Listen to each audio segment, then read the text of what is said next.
Well, I think what's amazing is President Bush really just wants people to realize what he did as president. He's not looking to change anyone's opinion.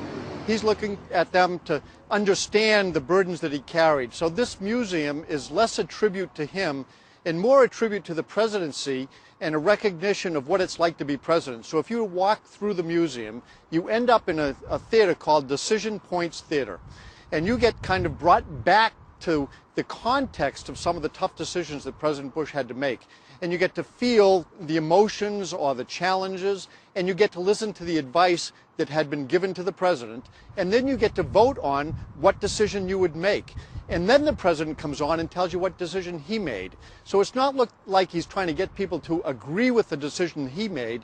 He's trying to get them to feel some empathy for the decisions that he did make. And it's amazing how that experience really does invite people to kind of be a president and realize that the decisions are brutally difficult. They're not easy.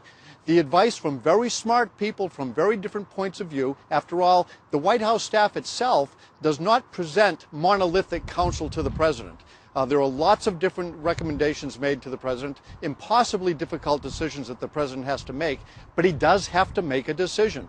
And that's what Decision Points Theater and this museum are all about. So it's less about George Bush trying to mold what you think of him as a president into his legacy. Instead, he's saying, understand the nature of the presidency and reflect with me on what it means to be president and how tough those decisions are, and let the record speak for itself. The documents here will tell the story of the presidency.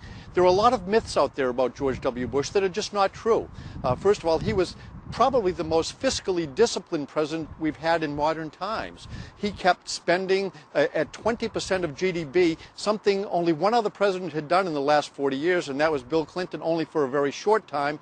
George W. Bush did it for more than 4 years. So he brought fiscal discipline to the reality of governing, which was hard to do. He brought bipartisan change to education and bipartisan change to trade policy and a lot of other issues.